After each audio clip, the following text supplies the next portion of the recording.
తులం బంగారం కోసం ఇల్లు కూడా బడ్జెట్ పెట్టలే. ఇక మా కళ జిల్లాలందరూ కూడా మర్చిపోవాల్సిందే.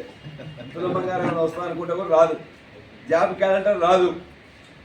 అందుకే బడ్జెట్ జనరల్గా ఏంటంటే మనందరం ఆలోచించాం, టీచర్లు మిగతా వాళ్ళు అది మాకు పెట్టినా లేదని చెప్పేసి అని అంటాం. ఏది కూడా ఏ వర్గానికి కూడా 6 గ్యారెంటీలు అనేది అమలుకి ఇవ్వలే. ఇల్లు కట్టడానికి ఇవ్వలే, రైతులకు సంబంధించి పెంచడానికి ఇవ్వలే, ఉద్యోగులకు కానీ వాళ్ళకి కానీ పెన్షన్ కానీ వాళ్ళకి ఇవ్వలే, చిన్న ఉద్యోగులకు ఇవ్వలే. మరి ఎవరికి ఇచ్చిండ్రు? ఎవరికి ఏం లేదు. వాడు ఏమన్నట్లయితే 8 లక్షల కోట్లు అప్పు తెచ్చామని చెప్పి పదే అబద్ధాలు చెప్తున్నారు.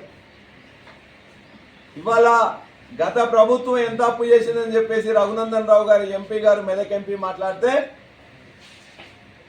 ప్రభుత్వమే కేంద్ర ప్రభుత్వం RBI లెక్కలు తీసుకొని కాదు లెక్కలు తీసుకొని చెప్పింది. మొత్తం 3,80,000 కోట్లు, 2,80,000 కోట్లు డైరెక్ట్ ఇచ్చినాం, 1,00,000 కోట్ల రూపాయలు మాత్రం గ్యారెంటీల ద్వారా ఇచ్చినాం. మొత్తం 3,80,000 కోట్లు అని చెప్పింది. మనం 10 సంవత్సరాలలో 3,80,000 కోట్లు తెస్తే ఈ 2.5 సంవత్సరాల్లో 28 నెలల్లో వాళ్ళు తెచ్చింది 3,47,000 కోట్లు.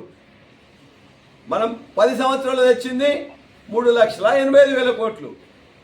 మేము తెచ్చినాం, కాళేశ్వరం కట్టినాం, సిద్ధరామ ప్రాజెక్టు కట్టినాం, మన పాలేరు దగ్గర భక్తరామదాస్ కట్టినాం, పాలమూరు ఎత్తిపోతుల పథకం, రంగారెడ్డి ఎత్తిపోతుల పథకం కట్టినాం, సెక్రటరియట్ కట్టినాం, కలెక్టరేట్ కట్టినాం, జనగామలో మెడికల్ కాలేజ్ కట్టినాం, నర్సింగ్ కాలేజ్ ఇచ్చినాం, రైతు వేదికలు కట్టినాం, పింఛన్లు 200 ఉంటే 2,000 చేసినాం. మేము చేసినవి కట్టినవి అవపడుతున్నాయి కదా. వరంగల్ హెల్త్ సిటీ కోసం అని చెప్పి 24 అంతస్తులతో అత్యంత పెద్దగా 1,500 కోట్లు పెట్టి కట్టినాం. దేవాలయంలో 15,000 కోట్లు పెట్టేసి మొత్తం కూడా వాటర్ వచ్చేటట్టు చేసినాం. ఇరిగేషన్లో పెట్టినాం, వ్యవసాయంలో చేసినాం. 11 సార్లు 72,000 కోట్ల రూపాయలు రైతు బంధు పేరు వాళ్ళకి వేసినాం. 1,35,000 మందికి వాళ్ళ ఇంట్లో ఎవరైనా చనిపోయినట్లయితే 5 లక్షల రూపాయలు చొప్పున ఇచ్చినాం రైతు బీమా అని. మనం చేయింది ఏంది, వీళ్ళు కొత్త చేసింది ఏంది? కాబట్టి అన్ని మోసాలే.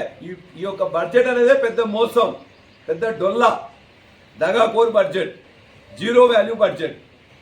కాబట్టి ఇది కూడా మనం మన యొక్క మిత్రులందరూ కూడా ఇక్కడున్న ప్రజానాయకానికి కూడా తెలవాలి. 6 గ్యారెంటీల కోసం 6 పైసలు కూడా పెట్టలేదని. చిన్న సన్నకారు రైతులు మిగతా వాళ్ళని ఆశించిన విధంగా ఎక్కడ కూడా ఎందులో కూడా వ్యవసాయానికి కూడా ఎక్కువ ఇవ్వలే, ఇరిగేషన్కి ఇవ్వలే. కాబట్టి ఖచ్చితంగా ఈ బడ్జెట్ సరైనది లేదు, డొల్లా బడ్జెట్ అని చెప్పేసి మీ ద్వారా మా జనగామ నియోజకవర్గ ప్రజలకు, జనగామ జిల్లా ప్రజలందరూ కూడా నేను తెలియజేస్తున్నా. నాకు జనగామ ప్రజల ఆశీర్వాదం ఇచ్చిన తర్వాత ఈ 2.5 నెలల్లో ఎప్పుడు కూడా ఇక్కడున్న సమస్యలు లేవనెత్తడానికే ప్రయత్నం చేస్తున్నాను.